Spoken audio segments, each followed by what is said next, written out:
wabarakatuh. Salam sejahtera bagi kita semua. Om Swastiastu, Namo Buddhaya, salam kebajikan. Halo semuanya, perkenalkan nama saya Dini Ramadhani dengan NIM K7121081 dari kelas 1A, Program Studi Pendidikan Guru Sekolah Dasar Kebumen, Fakultas Keguruan dan Ilmu Pendidikan, Universitas 11 Maret. Oke teman-teman, pada kesempatan kali ini kita akan belajar sama-sama tentang materi pendidikan Pancasila. Kalian kepo nggak sih apa aja yang bakal dibahas pada video kali ini? Sebelum itu jangan lupa like, comment, share, and subscribe. Oke, tanpa berlama-lama, yuk kita langsung lihat videonya.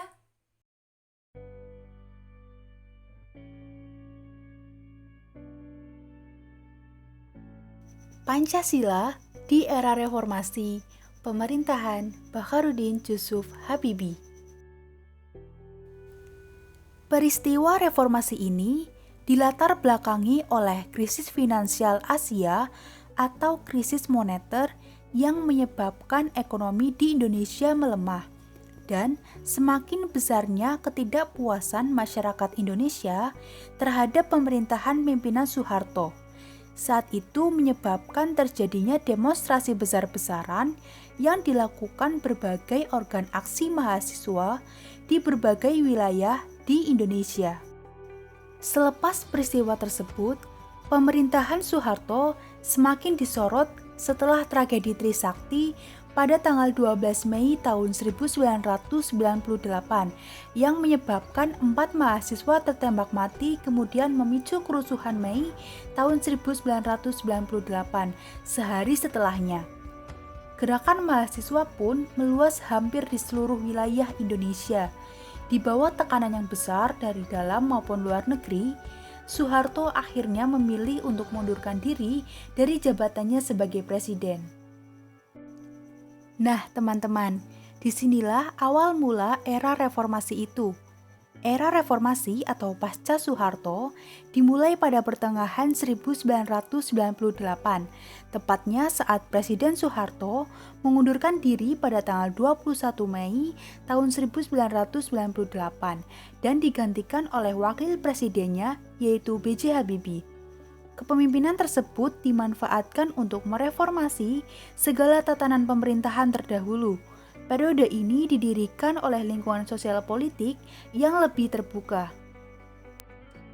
Bakharudin Jusuf Habibie dilantik menjadi presiden sesuai dengan ketentuan pasal 8 Undang-Undang Dasar tahun 1945 yang menyatakan jika presiden mangkat atau berhenti atau tidak dapat melakukan kewajibannya dalam masa jabatannya, ia akan digantikan oleh wakil presiden sampai habis waktunya.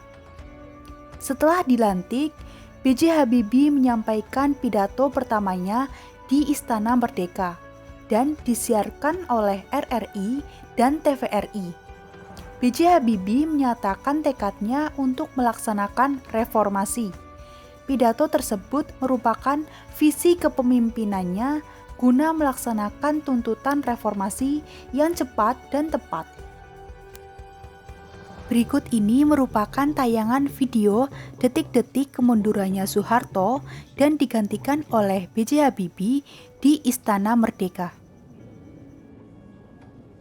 Saya memutuskan untuk menyatakan berhenti dari jabatan saya sebagai Presiden Republik Indonesia terhitung sejak saya bacakan pernyataan ini pada hari ini, Kamis 21 Mei 1998, ubah susunan Kabinet Pembangunan ke-7.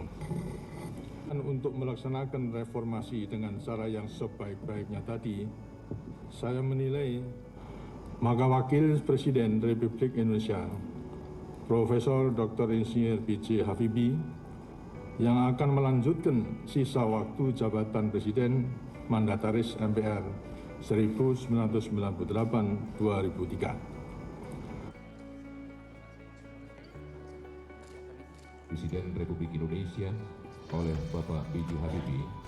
Sebelum memangku jabatan Presiden, saya akan melaksanakan kewajiban konstitusional saya, ialah mengucapkan sumpah sesuai dengan agama yang saya anut sebagai berikut.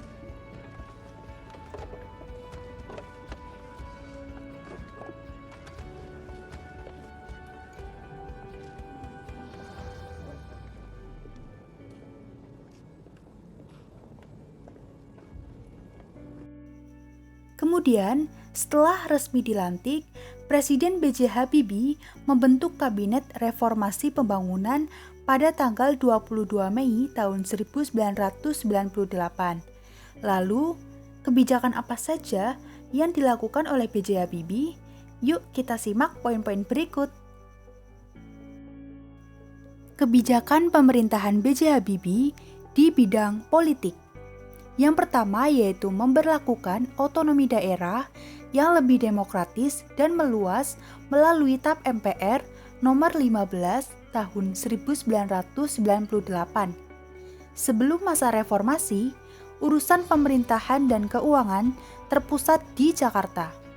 Akibatnya, daerah penghasil sumber daya alam seperti Riau, Sumatera, dan Kalimantan hidup di bawah garis kemiskinan. Kemudian, pemerintah B.J. Habibie menerbitkan Undang-Undang Nomor 2 Tahun 1999 tentang otonomi daerah yang bertujuan untuk mengatasi kesenjangan pusat dan daerah, sehingga Indonesia dapat keluar dari krisis ekonomi. Kebijakan berpolitik yang kedua yaitu menciptakan kebebasan berpolitik dengan menerapkan sistem multipartai dalam pemilihan umum sesuai dengan Undang-Undang Nomor 2 Tahun 1999, sehingga pelaksanaan pemilu pada tahun 1999 diikuti oleh 48 partai politik.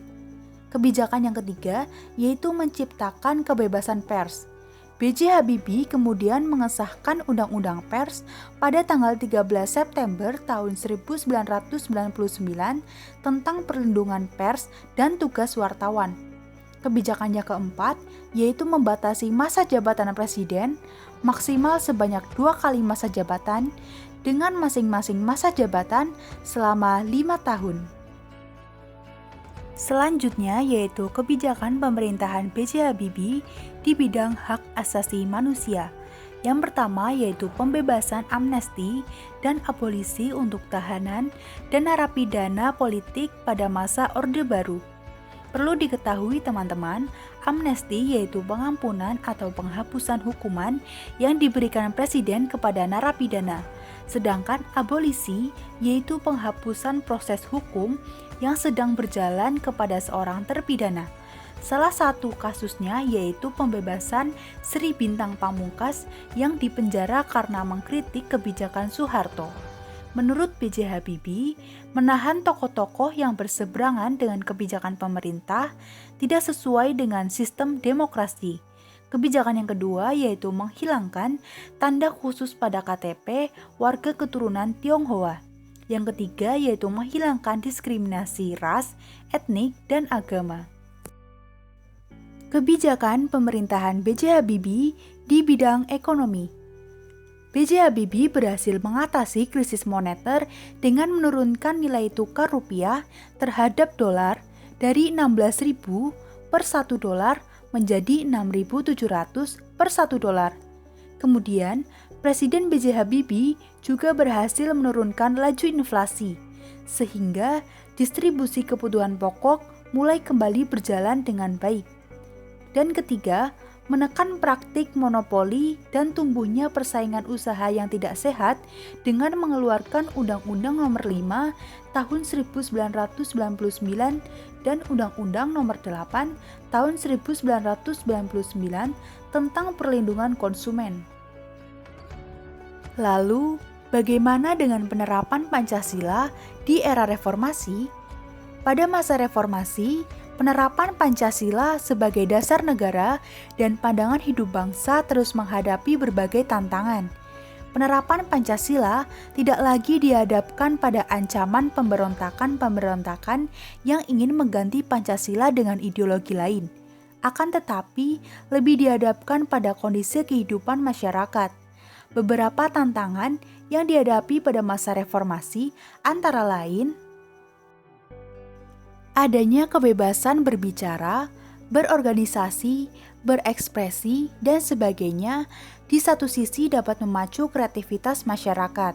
Namun, di sisi lainnya berdampak negatif yang merugikan bangsa Indonesia itu sendiri. Banyak hal negatif yang timbul sebagai akibat penerapan konsep kebebasan yang tanpa batas, seperti munculnya pergaulan bebas, pola komunikasi yang tidak beretika, yang dapat memicu terjadinya perpecahan. Tantangan lainnya adalah menurunnya rasa persatuan dan kesatuan di antara sesama warga yang ditandai dengan adanya tawuran pelajar dan tindak kekerasan yang dijadikan sebagai alat untuk menyelesaikan permasalahan dan sebagainya. Bangsa Indonesia dihadapkan pada perkembangan dunia yang cepat dan mendasar, serta berpacunya pembangunan bangsa-bangsa. Dunia saat ini sedang terus dalam gerak mencari tata hubungan baru, baik di lapangan politik, ekonomi, maupun pertahanan dan keamanan. Sehingga kewaspadaan dan kesiapan harus kita tingkatkan untuk menanggulangi penyusupan ideologi lain yang tidak sesuai dengan nilai-nilai Pancasila. Nah, itu dia pembahasan di video kali ini. Kita jadi tahu bukan bagaimana Indonesia di masa lalu, khususnya di masa reformasi, mulai dari kemundurnya Pak Soeharto sampai dilantiknya B.J. Habibie menjadi Presiden ketiga Indonesia. Semoga di video kali ini dapat bermanfaat dan menambah wawasan pengetahuan kalian. Terima kasih dan wassalamualaikum warahmatullahi wabarakatuh.